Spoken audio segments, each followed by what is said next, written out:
Yo, I'm going to go over the prelims for this Paris card real quick.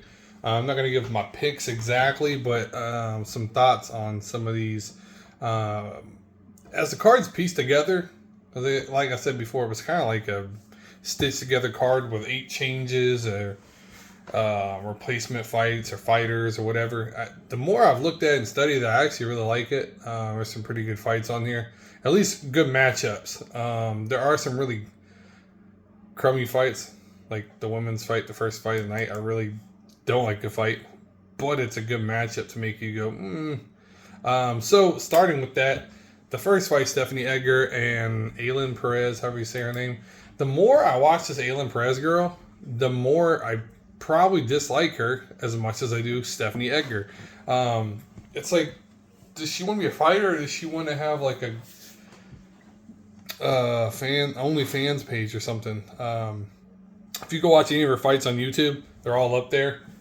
Not only are they not really impressive, she's 7-1 and no, but it seems like she's fighting like housewives or something. Her competition does not look real at all. Look like she's fighting in like somebody's garage or something. So it's really hard to tell how good she is when it comes to her competition.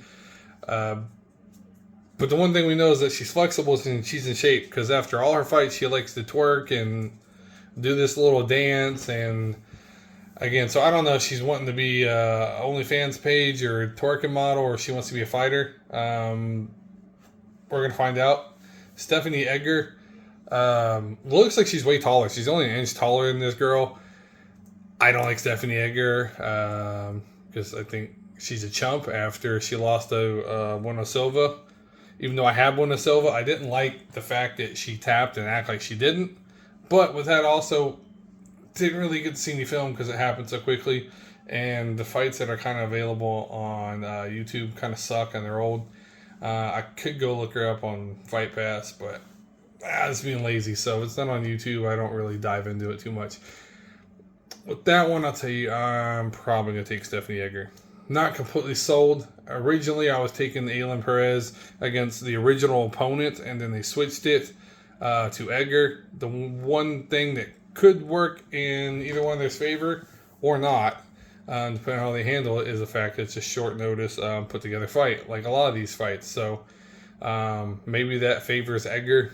Who knows? I think if she took the fight, she's looking for redemption, probably in Dana White's eyes and others, because her little weaselness of not admitting she tapped. And maybe she saw weakness and she realized that she can kind of take advantage of the new girl. But she is the favorite, Edgar is. From there to Khalid Taha and Christian Quinones.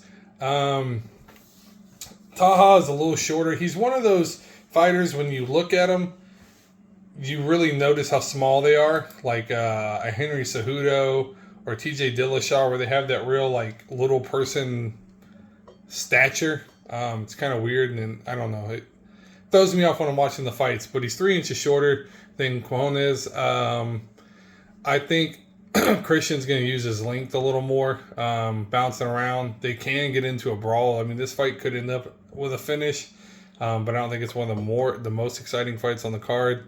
Taha will probably come forward and throw a bunch of combinations and try to blitz at times. I could see this fight also just going the full 3 rounds points with Quinones just outpointing him. I'm not too excited about it. Next fight, Benoit Saint Denis, or however you say it. I don't know French. If I was looking, I'd say I think it's Saint Denis or something. But he's an ex-French Special Forces person. So whatever you think of the French Special Forces is still Special Forces. I'd like to think so. I watched him in his what was his last fight. Not his last fight. His last fight, he got the sub. The fight before that against Zaleski dos Santos, he lost. If you go back and watch that, it has one of the craziest rounds. He was getting the brakes beat out of him. It's just weird. It was on the Blockwitz to share a card. I don't remember it, but I did go back and watch it on YouTube. He took a abuse, and they were calling for the fight to be stopped. It's a crazy round if you go back and watch it. But he showed a lot of heart in it, and it looked like, I mean, he could have turned it around. He could have very easily got the finish himself if Dos Santos would have gassed out.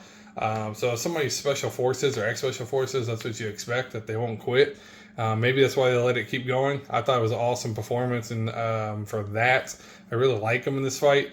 Either one of these guys could probably get a submission. A lot of people don't think that Benoit has good striking, maybe because he got outstruck by Dos Santos in that. But when I watch him all around, I kind of like him. He just seems like a tough guy. I think he's going to leave it all out there, so I could see him getting the win. But again, both of them are going to probably at some point try to go for a submission, and they can both get that. Next fight after that is Nasruddin Imavov versus Joaquin Buckley. Buckley's on my good list. If you follow my good list, I'm not 100% married to the good list. It's more so of next time they fight, keep an eye out for it. Most likely go for him. So I'm not 100% behind Buckley on that, but I do think Buckley is underrated. He doesn't get enough love. He can put anybody's lights out at any point. The only fight that was crazy to me was that Big Mouth put him down so easily. That was kind of crazy. But again, Kevin Holland's underrated. A lot of people don't. Getting off topic, but Kevin Holland's one of those people who uses his length really well, which I touched on in the video the other day, like Izzy and John Jones. But a lot of people don't put enough respect behind torque and a longer frame, even if you're skinny. We look at Deontay Wilder and the power that he has. He's super skinny and he has the longest arms, but it's the stature and the amount of torque you get behind that punch. It's just physics. So no wonder he got knocked out. Like most of his fights, Buckley's, they're all either TKOs, like him getting TKO'd, or he's TKOing his opponent. This is one of my 3 fight of the night candidates. This fight's probably going to end up with a finish.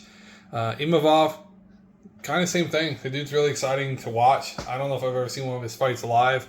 We're going and watching his videos and stuff on YouTube. He definitely has the power to knock somebody out too. He does a lot of different things. His kicks, he has more length. He's rangy too. Was he 6'3" to Buckley, who's probably was Buckley 5'10"? So that's a huge difference. But at the same time, Buckley's fought taller people before, besides Kevin Holland, and he's won. He's gonna have to get inside.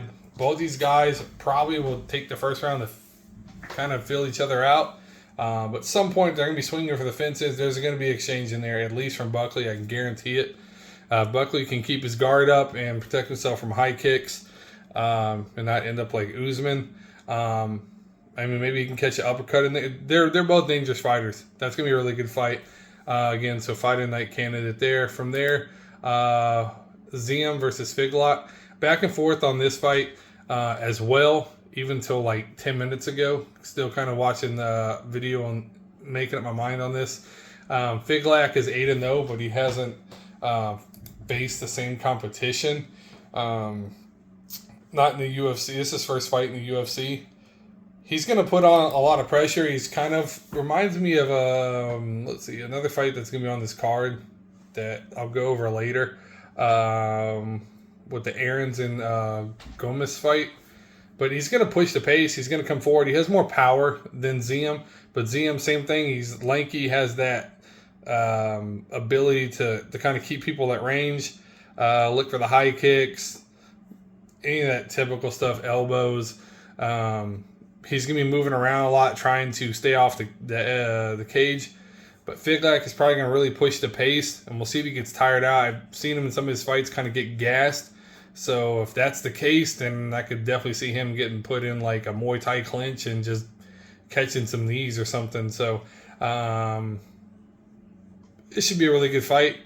Again, good matchup. I don't know if it'd be the greatest fight, but good matchup. Good on the UFC for taking these styles and these records and putting these guys against each other. It's interesting. The last fight on the prelim would be Magomedov and Dustin Stoltzfus. We watched Dustin Stoltzfus recently.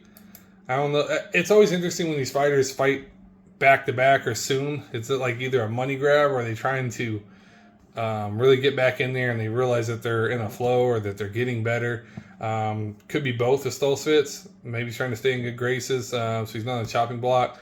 Because this guy before his last fight, he beat Dustin Grant pretty decisively. It was a unanimous decision, but it was nothing special. I mean, Grant's kind of up there in age, probably like, I don't know, was he 37?